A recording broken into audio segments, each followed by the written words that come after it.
Assalamualaikum warahmatullahi wabarakatuh. Perkenalkan, nama saya Nadia Mezara Cahyono dengan NIM G0252111. Saya dari kelompok A9. Nah, di sini saya akan membaca soalnya terlebih dahulu. Supriyadi, umur usia 65 tahun, datang ke IGD dengan keluhan nyeri tumpul pada dada sebelah kirinya. Keluhan ini dirasakan sejak 40 menit yang lalu saat sedang menonton TV di rumah. Dokter mencurigai Pak Supriyadi mengalami serangan jantung. Pertanyaannya adalah yang satu, jelaskan struktur eksternal jantung atau cor. Nomor 2, jelaskan struktur internal cor. Nomor 3, jelaskan valvula cordis dan mekanisme kerjanya. Baik, selanjutnya kita akan ke yang struktur eksternal cor. Jadi di struktur eksternal cor itu, dia tuh ada nih truncus brachioseptalis, abis itu ada vena cava superior, aorta descendens, truncus pulmonalis, auricula dextra, arteri corona dextra, vena cordi anterius margo dextra, vena cava inferior. Habis itu ada arcus aortae, arteri pulmonalis sinistra, vena pulmonalis sinistra, auricula sinistra, arteri corona sinistra, sulcus coronarius.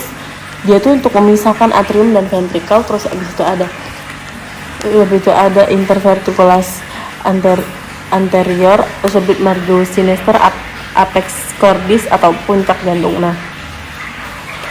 Nah, catatan penting yang perlu diketahui itu apex cordis itu apa sih? Apex cordis itu ujung bawah jantung dibentuk oleh ventricle kiri, terletak di ruang intercostal 5 kiri linea mid clavicula. Terus abis itu basis cordis itu apa sih? Bagian atas jantung, tempat masuk atau keluarnya pembuluh darah besar.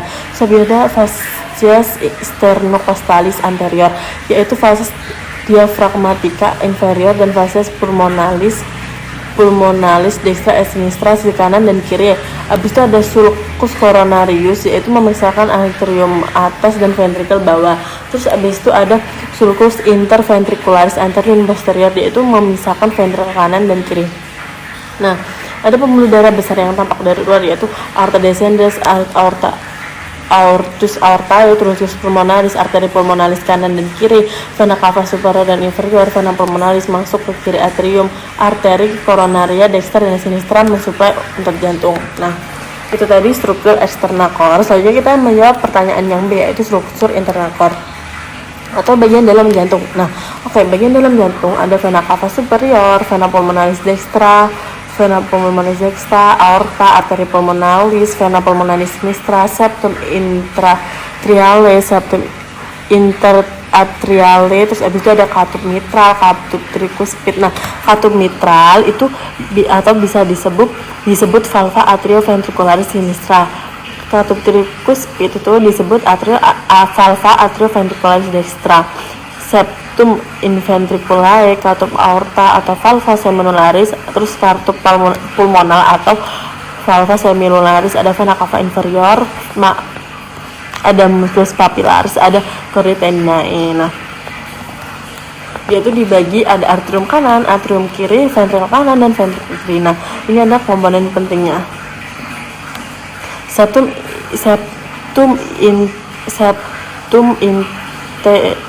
interatrial itu dinding pemisah antara atrium kanan dan kiri. Terus septum interventricular itu dinding pemisah antara ventricle kanan dan kiri. Chorioteninae itu tali pengikat katup arteri vena ke otot papillaris. Terus musculus papillaris itu otot yang menegang saat ventricle berkontraksi agar katup arteri vena tidak terbalik.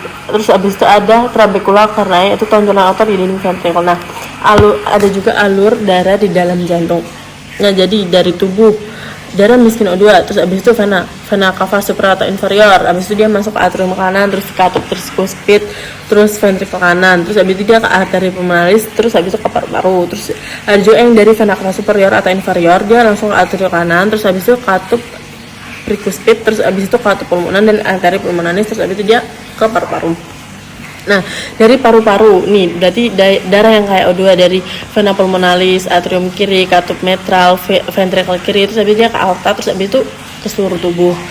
Terus bisa juga vena pulmonalis ke katup aorta, terus habis itu ke katup aorta lagi, terus habis itu ke aorta, dan dia akan ke seluruh tubuh. Nah, menjawab pertanyaan yang C atau yang ketiga, valvula cordis dan mekanisme kerjanya. Nah, Jantung itu memiliki 4 katup yang memastikan darah mengalir satu arah. Katup bekerja berdasarkan perbedaan tekanan. Nah, jenis katup jantung itu ada 4. Ada katup trikuspid, katup mitral atau bikuspid, ada katup aorta, ada katup pulmonal. Nah, katup trikuspid itu dia itu terletak kanan. Nah, dia itu terletak antara atrium kanan dan ventrikel kanan. Terus habis itu ada katup mitral. Katup mitral itu terletak antara atrium kiri dan ventrikel kiri. Terus ada katup pulmonal. Dia itu terletak antara ventrikel kanan dan arteri pulmonalis. Terus ada katup aorta atau semilunaris. Dia itu terletak antara ventrikel kiri dan aorta. Nah, ini mekanisme kerja katup. Nah, ada diastol saat dia itu relaksasi. Jadi tekanan atrium ke ventrikel, terus habis itu katup atrium ventrikel terbuka, terus habis itu katup semilunarisnya tertutup. Darah mengalir dari atrium ke ventrikel. Terus habis itu ada yang sistol. Jadi dia itu saat berkontraksi. Nah, tekanan ventrikel terus habis itu ke atrium. Katup arteri ventrikelnya itu terbuka, habis itu katup tertutup, terus abis itu katup semilunaris terbuka. Nah, darah dipompa ke ventrikel ke arteri besar. Nah, prinsip kerjanya katup atrium